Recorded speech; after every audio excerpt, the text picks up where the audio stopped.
Our stories are brilliant. We are resilient. Our stories are brilliant. We are resilient.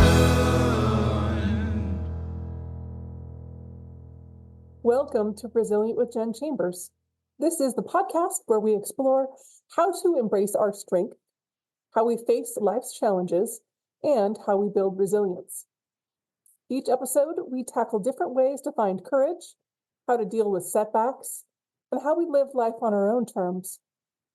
I want to start today by giving you a little intro to who I am and why I want to learn all about how to be more resilient. When I was 15, I was in a car accident and I got a traumatic brain injury. This accident erased all my memory before that point. I basically had to relearn every facet of life, everything you can imagine. From eating to speaking to the idea of numbers, still a problem for me, to how to write. After I'd recovered for a while, I eavesdropped on a conversation between my parents, my army of therapists, and the lawyers, as they made a literal list of things I'd never be able to do. I've made it my mission in life pretty much to do everything on that list. Even as I was also diagnosed with a chronic disease that's so rare that they might name it after me. I guess that's lucky. I'm not quite through my list yet, but I keep at it. Resilience is my religion, you might say. Today we're diving into something hard for me and something I think everyone can relate to, the fear of failure. Failure, just hearing the word might give you that uneasy feeling in your stomach. The fear of failure is something we all know, and for some of us, it can be paralyzing. It keeps us from trying new things. It keeps us from taking risks, and it keeps us from going after the dreams that mean the most to us. I've been there. I've definitely been there myself.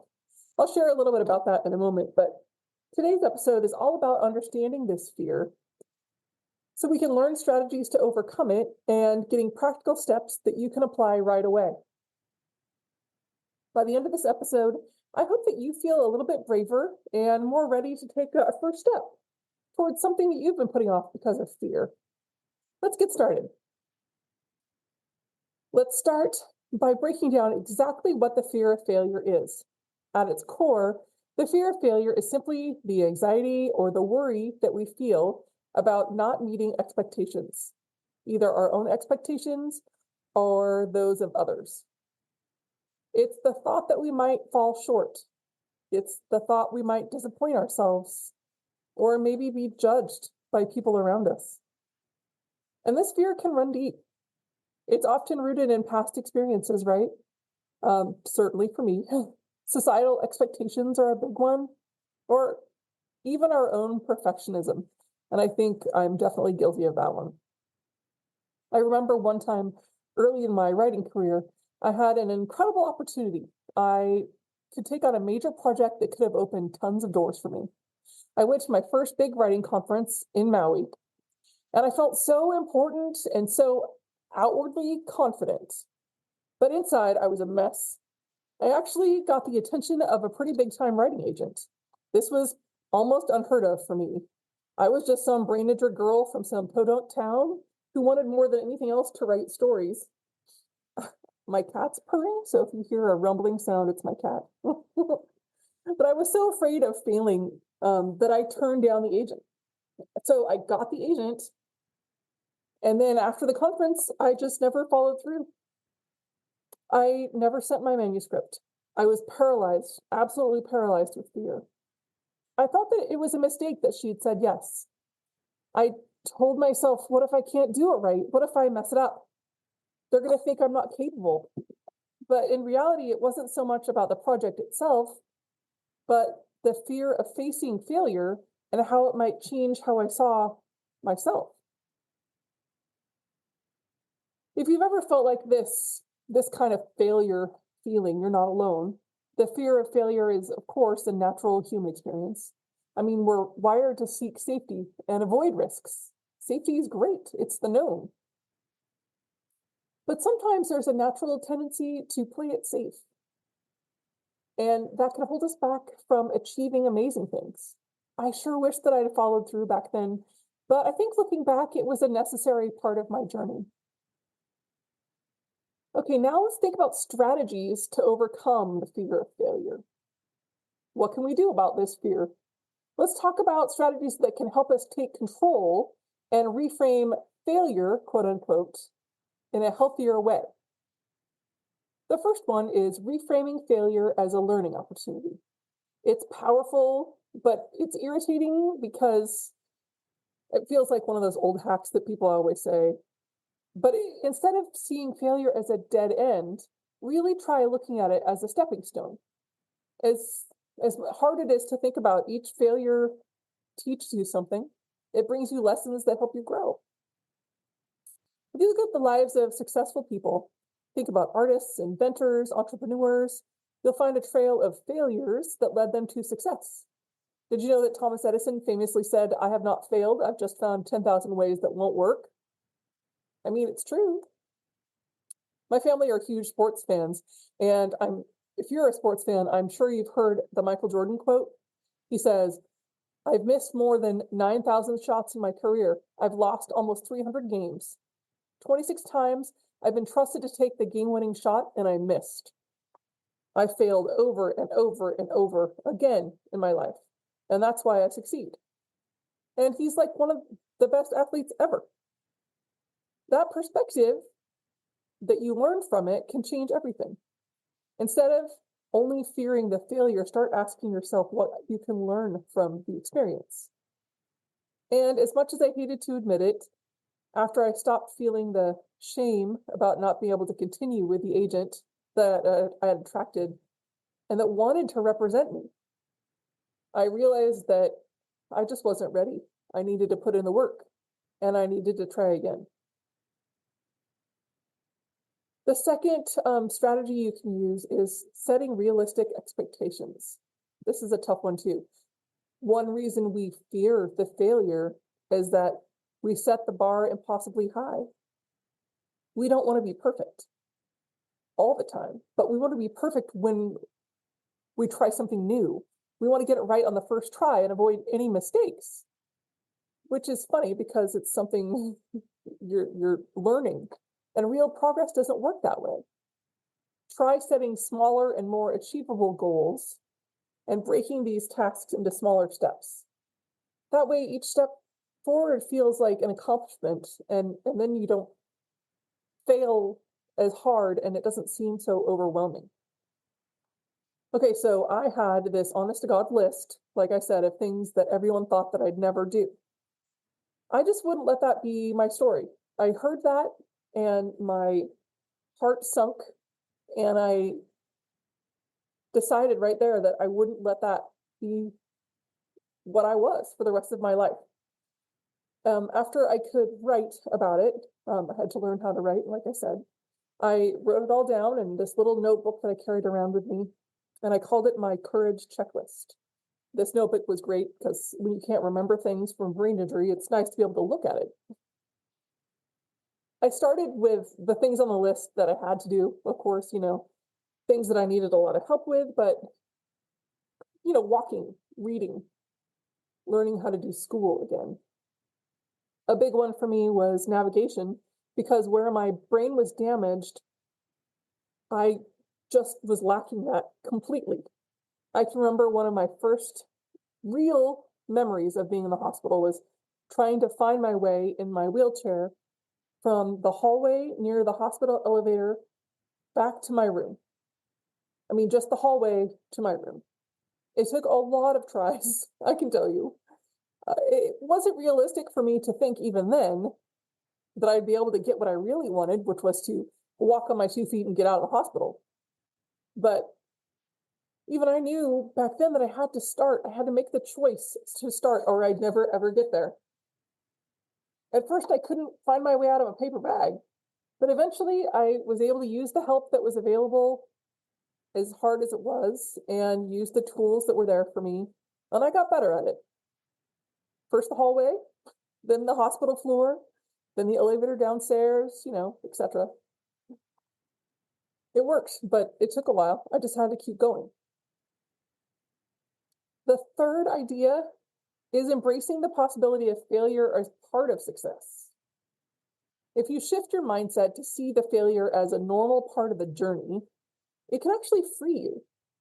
The fear of failure doesn't have to control you if you accept that failure is something that everyone faces, and it's probably going to be part of your story too. In fact, sometimes failure is the very thing that propels us forward, right? It shows us new directions and new ideas maybe we hadn't considered. Every setback can be a set up for something better in your life. As I became an adult, one thing that remained a really stubborn thing on my list, something I just couldn't get off my checklist, it was driving a car. That makes sense. I'd have panic attacks every time I was in a car, let alone think about driving one. But as time went on, I was able to be in the car while we drove past where the accident happened without crying. This sounds bad, but I grew up in a tiny town, and to get to the hospital every day for my outpatient therapy, there was only one road that went to the bigger town where the hospital was. So we had to pass it every day. But after a while, I could open my eyes the whole time, and it got easier. I took driving lessons after high school when I was in college. Actually, I did it more than once. But every time I tried, I had to stop when I got to the driving portion. It was fine in the abstract, but the actual doing of it, just, I just couldn't get past it. So I shelved it for a while. I think that's an important thing too, is that if you know that it's not going to work right now, you can come back to it later. I focused on other goals. And it's funny, when I felt ready to drive really for real, I was almost 40. But you know what? I did it. I actually made it my goal to get my license before my oldest son got his. And I did by like 2 weeks. But I did it. I don't love driving, but I can get to the store and I can get to soccer practice and the doctor and the library and all the important stuff. So it doesn't have to be perfect. You just have to do it. Okay, so let's make this practical. Let's think about 3 actionable steps that you can start using today to help you manage and overcome this fear of failure. The first, we kind of talked about it a little bit, but it's starting small. Take a small risk that you might normally shy away from. Maybe it's speaking up in a meeting or trying a new hobby, but by taking these small steps, you build confidence and you show yourself that you can face failure and survive it. Over time, these small wins, they stack up and they help you feel braver with the bigger goals. I was so nervous to talk to people, even way after my recovery, because I still felt like everyone I talked to could tell that I was brain injured. I don't know why I thought that. It's not like there was a sign on my forehead. But I thought I'd say something wrong or something would tip them off. So I just couldn't speak to people. It was really scary. I guess I still had a speech impediment, a speech problem at first, because that part of my brain was also damaged. So that does make sense too, but I'm talking about way later. I was offered a really big opportunity to speak in a giant conference across the country in a different state. And I said yes, but I didn't know how I would get there. It's not a small step saying yes to something huge like that. But after I did that, I backtracked and I booked myself into a bunch of smaller gigs in my city and my state in the 7 months or so beforehand. I spoke at libraries and schools and bookstores and things, and I was still terrified at the conference, but it ended up going pretty well. The second idea that is actionable for you is maybe cultivating that growth mindset. Again, it's easier in the abstract, but the growth mindset is the belief that your abilities can improve with effort and with learning. When you have a growth mindset, you think of challenges as opportunities rather than obstacles. Instead of saying, I'm not good at this, so I won't try, say, I can get better if I work at it. It's a really small shift in mindset, but it's life-changing. It transforms that fear into excitement for learning and for growth. The third one is practicing self-compassion. I talked about this just briefly also, but when we do experience failure, it's easy to beat ourselves up. I'm not great at this one. I keep practicing. But being harsh with ourselves isn't helpful. It only makes the fear of failure worse. Instead, try being kind to yourself. Remind yourself that everyone struggles, everyone fails, and it doesn't define your worth. Practice self-compassion by talking to yourself the way that you would a friend or a child. I had a therapist once that wanted me to talk to the little me inside every time I was trying to say something mean to myself or not be kind to myself, to really think about me saying it to me as a little person. And it did help. Tell yourself it's okay, I'm learning, and I'll get better next time. Self-compassion like that allows us to bounce back faster and keep going even when things don't go as planned. I mean, I didn't learn to drive the first time I tried, but I did it a lot in a lot of different ways. I also use something that works for me. It doesn't work for everyone. I use some tapping exercises, some methods to kind of slow myself down when I am tempted to not be compassionate to myself. And it helps me realize that my reactions are just the visceral kind of reactions, your kind of knee-jerk reactions. What I like to do, I like to tap my collarbone and my upper chest area lightly. That works for me just for a minute or two. And it's not very visible, which is good if you're somewhere public. Also, if you're somewhere public, you can tap the side of your hand under your pinky. Those are both good spots to release tension. And again, it's another spot where maybe nobody can see. So you can practice it on yourself, and then it really does help you just kind of relax and know that you have to take a break, take a breath. Breathing is a wonderful way to help practice self-compassion. And in almost any circumstance, you can give yourself 30 seconds, a minute to just breathe and relax into things. So let's recap. Today, we talked about understanding the fear of failure. We talked about recognizing that it's a natural experience, and we explored some of the reasons why we fear it. Then we discussed strategies like reframing failure as a learning opportunity, setting realistic expectations, and embracing failure as part of the journey. And finally, we talked about 3 practical steps: starting small, cultivating a growth mindset, and practicing that self-compassion. Remember, the fear of failure, it doesn't have to hold you back.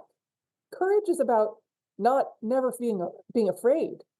It's about feeling the fear and moving forward anyway. Each time you step forward, you build that resilience. And resilience is what keeps us going, even when things get tough, because they're going to. That's just the nature of things. If you're interested in diving deeper into this topic, here's a few resources I recommend. There's a book called Mindset, The New Psychology of Success by Carol Dweck. There's a great book called The Gifts of Imperfection by Brene Brown, and Brene Brown's TED Talk, which is called The Power of Vulnerability. Basically anything by Brene Brown is wonderful. These are really good resources for you to help you understand your own fears and helping you build that resilience mindset. Thank you so much for joining me in this episode of Resilient with Jen Chambers. If you found this helpful, please share it with somebody you know, who might need a little encouragement. And remember, you're stronger than you think, and every step that you take counts. If you want to share one of your stories or an experience where you've been resilient, you can email the show at resilient.pod.mail@gmail.com. resilient.pod.mail@gmail.com. Until next time, stay resilient. Sometimes we have to start over. Sometimes we have to fight back. Sometimes it's all too much. Lost inside the black. Our stories are brilliant. We are resilient. Our stories are brilliant. We are resilient.